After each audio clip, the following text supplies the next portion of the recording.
Write that down. Right? 150 per lead. Try to get at least 1 lead a day. We like to go and talk with these people and learn more. That's great customer service. Yeah, I'm gonna buy them a vacation for them and their spouse to go to Cancun. Is it allowed by law? Hi guys, welcome to another video podcast, and today my guest is Paolo from Asphalt Marketers. This is the marketing game. Actually, we play here marketing and business, and Paolo will share an expertise what they have in marketing of asphalt companies. Yeah, right? So we focus on the asphalt niche, Asphalt Contractors. We're a full service marketing agency. We've been focusing on the asphalt niche since 2012. We actually rebranded our company less than a couple of years ago. It was always asphalt, but just to make the name more clear so that people understand what it is, Asphalt Marketers. So even before you niche down, you did also asphalt companies? Well, yeah, so we had a generalist agency and another agency that was specific for asphalt contractors running side by side. But we made the decision less than 2 years ago to just stop doing generalist, just taking on any client and only focus on asphalt. And then at that point, we decided to rebrand our asphalt side and make it clear that we are a marketing agency for the asphalt industry. Cool. Could you tell what is the biggest issue your clients usually face, either business or marketing? I would say one of the biggest issue is our clients, it's not like they have a recurring type of business. It's always new. You're always looking for new projects to do. Even with their existing, let's say they work on a commercial side. Commercial side, they can be, dealing with property managers, investors, developers, whoever, all that type of stuff. But it doesn't mean they're guaranteed new business every year. Maybe they have an easier sell because they did the work before for this client, but it's not always the same. It depends on how much they develop next year. Maybe they don't develop as much, so they don't have much work or no work at all, right? So our clients every year, it's like they're starting from zero. And when they get to a certain level, especially the ones who are like 5 million, 10 million, 20 million, even 50 million, they have a lot of expenses, employee salaries, like hundreds of employees to pay salaries. They got all the equipment and the leases and everything. And they're scared every year because if they don't hit the same revenue from the year before, they're gonna take a loss or they can literally go under, right, with their company.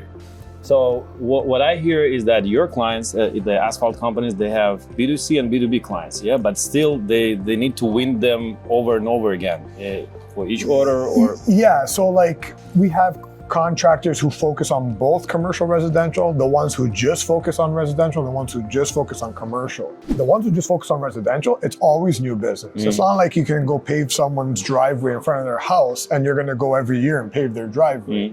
Maybe it's like it'll last for like 10 years or more. And then if it's the commercial side of things, if they get like a property management company or an owner of a building or whatever, they go put a new parking lot or repave an old parking lot that's breaking and cracking and everything, and they put a new one. If they don't do any maintenance work, they got no more work for like 10 years or more, 20 years, it depends, right?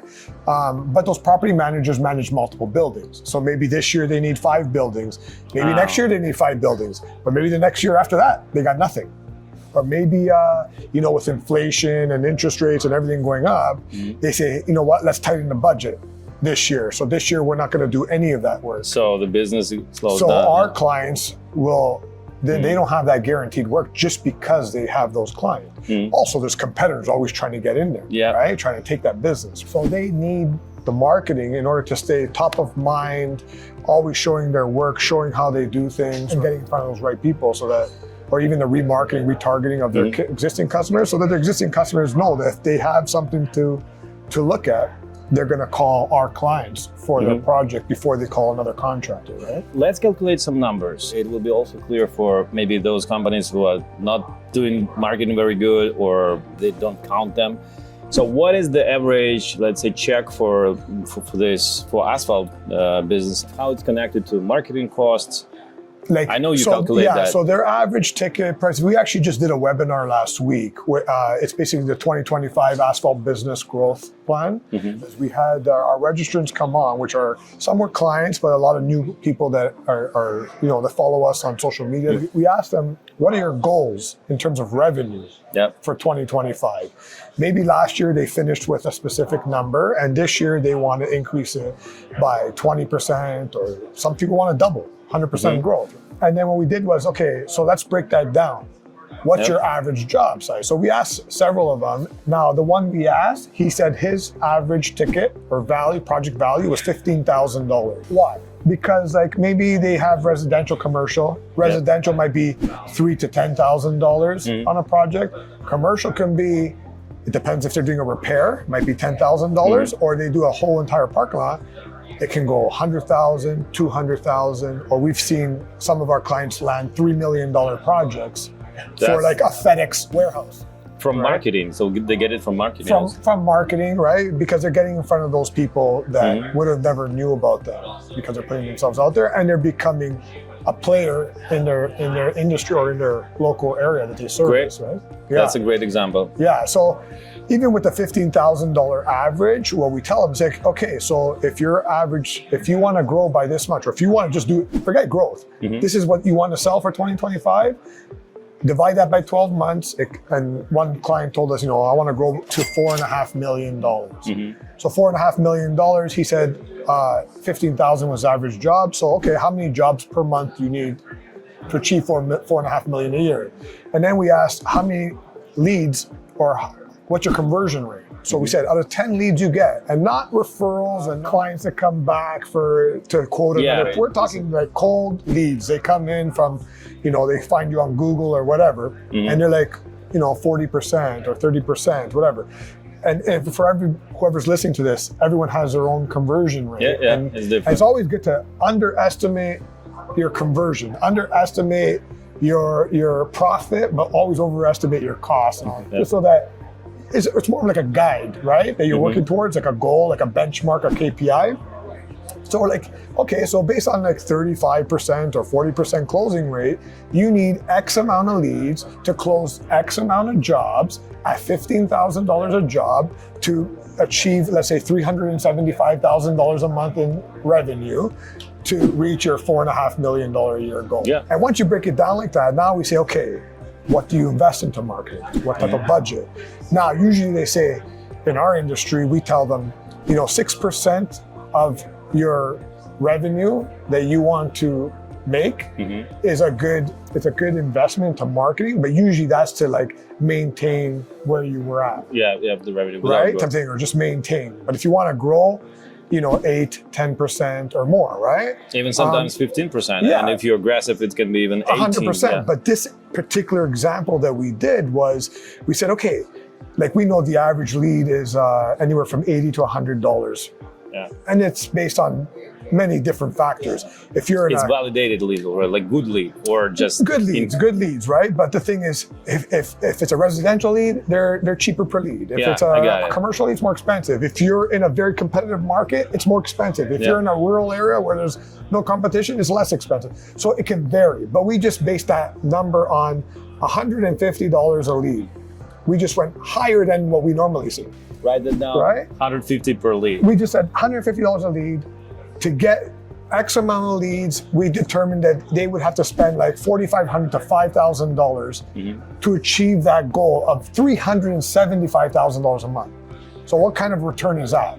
375 divided by 5,000. We're talking, I don't even know how many hundreds of percents of return on investment, right?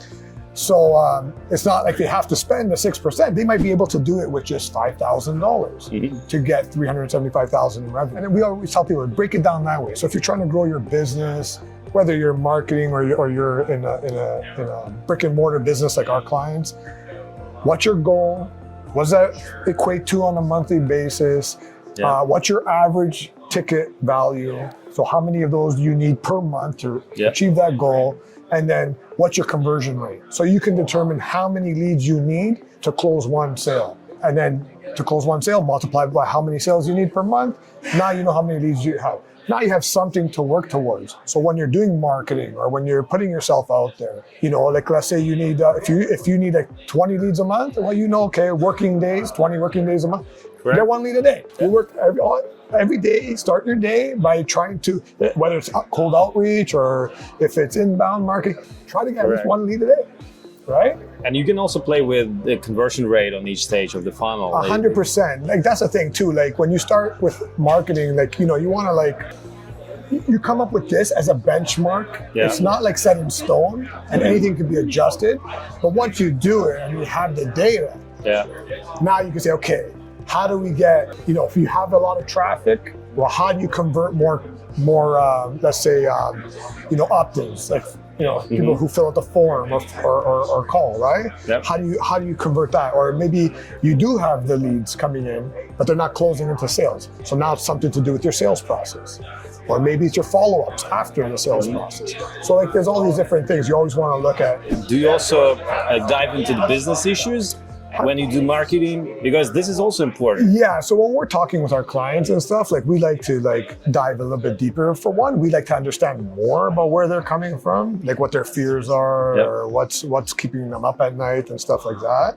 And because we are niche focused, we immersed ourselves in this industry so much. Like we even go to industry events and we talk to other exhibitors who are like, let's say, suppliers. I saw that, yeah. Yeah, they could be other industry experts like consultants in terms of like leadership training and all this extra stuff that's beyond marketing. We like to go and talk with these people and learn more so that we can bring that to the table when we have meetings with our clients to really help them. And then they trust us. Like when we go to an event, we'll like email our clients, say, hey, we're going to this. If you're not coming, let us know what there is that you might need in your business or issue you might have. Or maybe there might be a piece of equipment that you would like to know more about from like let's say an equipment manufacturer. Let us know what it is and we'll go get that information for you. That's great customer service. Yeah, it's just a little thing we do just to kind of like, because we really care. It's like partnership, it's not even it's a partnership, but we actually care. We want our clients to get results, and not just from what we do, but from everything else. And if we can share something from, you know, a very highly successful asphalt contractor with someone who's, you know, smaller in the industry and is trying to, and they have high goals, we'll share and try to help them. How do you think for your clients, the asphalt contractors companies, does it make sense to maybe focus only on commercial business, or everybody does both? Yes and no, and I'll tell you why. Because to focus on commercial, there's a lot that comes with it. Number one, it's harder to get the business. It takes a lot of relationship building, a lot of like nurturing. Like some of our clients, they take these people out for lunch. They buy them tickets to baseball games or football games. So it's really they buy them vacations and stuff like that, right? Because it depends on what the value is of that client. Is it allowed by law? I'm joking. In some areas, we hear things that could be a little bit in a gray area, right? Yeah, it's a relationship. I think on the public side of things, if they're working with the public sector, I don't think you could do that, right? Yeah. But this is private. But it's private. This is private. This is private sector. Yeah, nothing wrong. It's just like gifting your clients. It doesn't matter what industry you're in. If a client gives you business and you want to give them a gift because you appreciate their business, our clients, maybe they're getting $3 million a year from one property manager, like the bigger ones. So they're going to be like, okay, I'm going to buy them a vacation for them and their spouse to go to Cancun. Could you share what really works, and if a company, if they are new on the market, or if they don't have a lot of budgets to invest, what would you recommend to start with in terms of lead generation? So you're talking about like most effective, like a smaller contractor who comes to us, what we would do? Yeah, actually, this is very good connected to your programs, maybe. So 100%. So like we're a full service marketing agency. If we give everything, it's very, we charge like 10K plus per month. We try to say, okay, if you're under 3 million in revenue, this is a program for you. And usually it's like SEO, page search, review management. We integrate our CRM into their business, which has a sales pipeline, This is important, yeah. project execution pipeline, and what that helps them is convert more leads and get more people to show up to the site inspections, and then show up to a proposal call, which our clients they're used to just sending off a quote by email, and that's it. Doesn't work. That's it. You follow up? Yeah, I might follow up once, but if they want it. No, that's not how it is. So we teach our clients, no, from now on, you don't just send quotes. So they still do this? They do it. So what we do is now, the clients that we integrate the CRM with, we're like, okay, this is what you're going to do now. You're going to go do your site inspection, and you're going to book your proposal call. You're not just sending a proposal anymore. You book a proposal call, and you have the proposal ready for that day. You're not sending it to them until they're on the phone. You need to present it. You need to show it. And then you say, okay, you're here? Perfect. You show it to them. And you walk them through, and you give them the opportunity. First of all, you're building more rapport. Yeah. But you give them the opportunity to, if they have objections or questions, and you're also making sure that they're comparing apples to apples in case they received other quotes.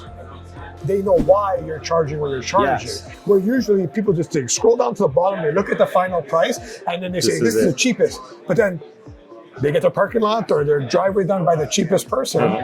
And then a month later, they get a sinkhole, and it's cracking and water's pooling in one area, and it's just causing more damage than good, and in the long term it's costing them way more. Right? Let's imagine some young companies which are maybe even below 1 million in revenue. Yeah.